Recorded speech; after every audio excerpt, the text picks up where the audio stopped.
Hey, what is going on, IK Familia? It is your boy BN, aka Mr. Kingdom Builder, and today we are back again giving you some more of that IK goodness and quality information. Today's video, we're going to be touching on just a few update announcements that are coming for the 1.9, just kind of getting some preview posts from the official Facebook that we'll go through. I haven't read actually through any of these yet, so it'll be somewhat exciting and hopefully interesting to see kind of what is coming up. There's 3 updates here. I did see some of them before, but didn't really kind of want to put out one video at a time. Wanted to wait for at least a couple of the updates to come out, so that way we could then talk about them. So the first one we're going to touch on here, and of course before we get started, make sure you guys like, ring the notification button if you want to join our Discord. You can find that in the pinned comment and description down below.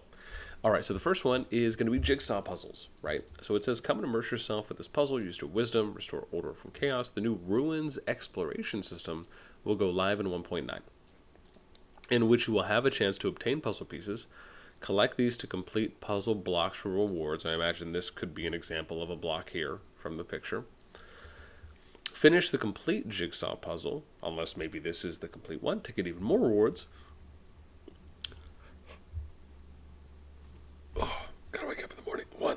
Amount of puzzle pieces after the update. Story shards you obtained beforehand will be converted into a calculated amount of puzzle pieces. If you've already claimed the story shard reward of an area, the block reward for that corresponding area will not be reissued. Okay, so it almost looks as though anything that you've done so far, and we'll give you guys an example here. Anything that you've done so far in Ruins, right, as you know, you will get... Oh gosh, this is another one I have to explore? Oh no, I'm already doing that. Okay. So you'll know here that when you capture your Ruins, right, in these areas, you have the story shards that you get, right, that you're collecting, which is the peace icon above the timer. And you can go in here, right, and you can see all the shards that you've done.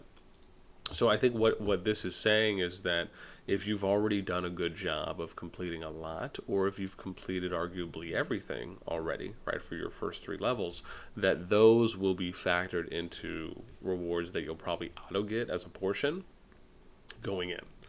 As it says, if you've already claimed, right, the block rewards for that corresponding area will not be reissued, but you can still get the reward for finishing the complete puzzle. Awesome.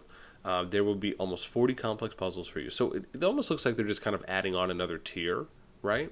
And what I would say is, I mean, again, I love that they're bringing out more, free-to-play rewards, if that is what this will be, if it's not going to have any kind of paywall gate, or even if there's not going to be another paywall tier, which I guess depending on how you feel about that, if there is, but at least at face value, if everything is just free-to-play attainable, and they're just giving us more overall rewards, right, I can never be mad at that.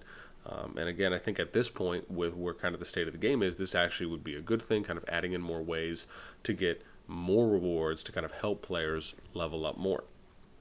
All right, now let's get into the second post. Right, so we got 2 Immortals now. We got Atalanta, and again, you can see here, just so adorbs. Oh my gosh, just want to call her Thumbelina, or Fumbelina, or maybe Tinkerbell, right? Kind of have some vibes there. Accompanied by a huge brown bear, you can smell the forest from her. That's for sure. She's wrapped and just encased in floral decorations. The female archer skill is galloping, from the Greek mythology. The Wind Immortal Atalanta will arrive after the next update. Her energy skill sniper stance allows her to enter the sniper stance. In this state, her attack speed decreases by 25%, but her normal attack damage increases by 50%. Each normal attack has a chance of penetrating the target and dealing damage on another target behind it for 10 seconds. Atalanta is the only immortal on Norheim so far whose normal attack could penetrate both enemy rows. After casting her energy skill, she'll be a great help to you. You'll be able to get Atalanta fragments by participating, and here's probably the most important part, right, by participating in King of the Hill. Okay, so that means that we're finally going to be getting a new rotation now for King of the Hill Immortals, right? As we know, it pretty much goes Cyrus, Dido, and then Arash, right? So probably after Arash, it'll be going Atalanta, would then be the assumption, right? So you'd have now 4 in that rotation.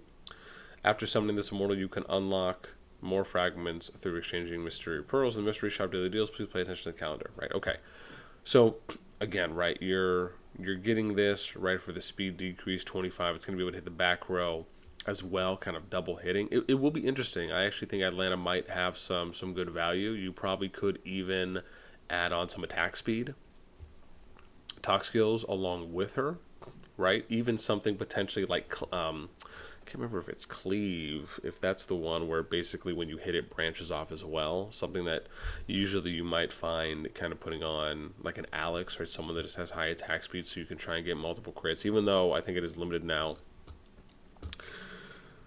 But, excuse me, with cooldown. But outside of that, right, something that could be interesting depending on how you play Atalanta out, because you're basically able to kind of 2-for-1 hit targets.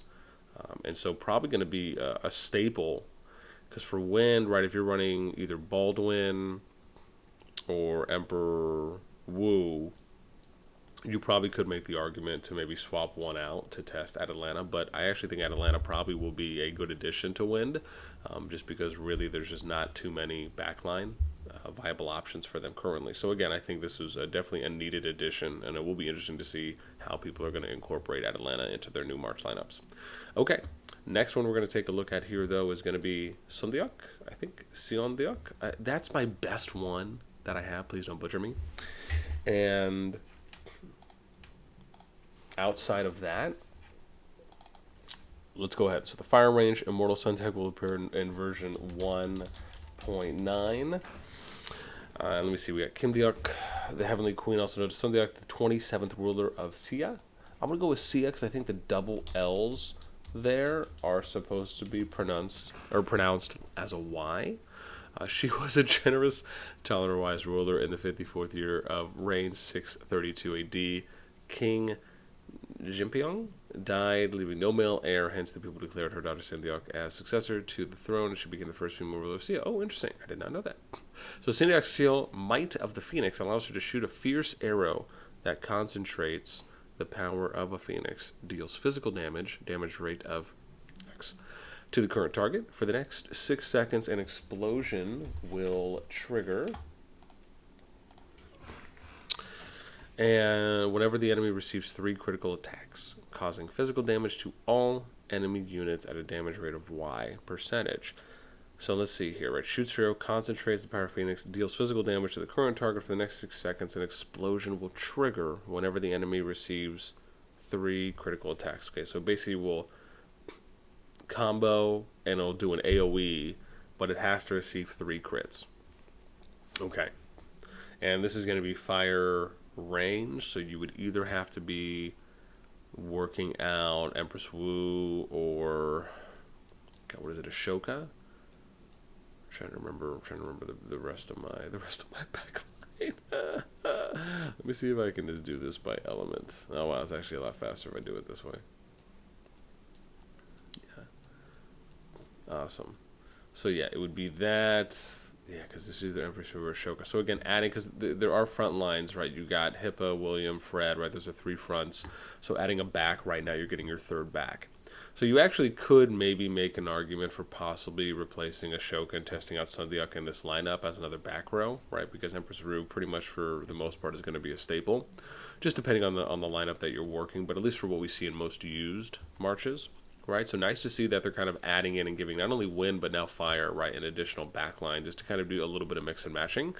Again, I actually think, again, depending on how much crit is put on for fire, even though they kind of just have general crit for the majority of their immortals, right, being able to kind of stack this a little bit more if you're able to kind of get those, because the thing to keep in mind is that when the skill goes off, you then have to hit the crits, right?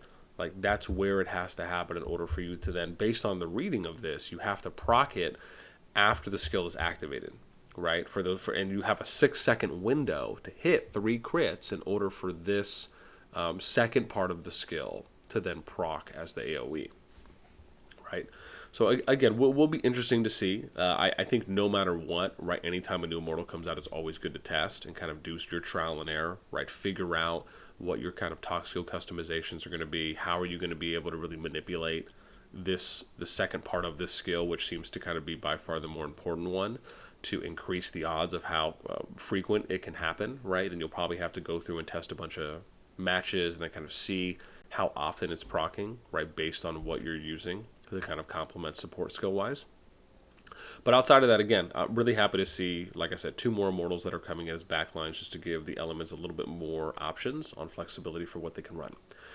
With that being said, that kind of gets close to me closing this one out. Going to be a little shorter today, but I would still love to know what you guys think so far about these 3 new pieces in the update. Right, for the puzzles, I actually personally think it's going to be at least a good thing, mainly just because it is more rewards if that ends up being the case and it's free to play. With the 2 new Immortals, happy to see that as well. Of course, hoping to see a little bit more, but for now, happy to at least see these 3 new update previews kind of going in what it seems to be a good direction. I still would love to know what you guys think, right? Whether you agree or disagree, why, let me know in the comments down below. That is it for me. Until next time, we will catch y'all later.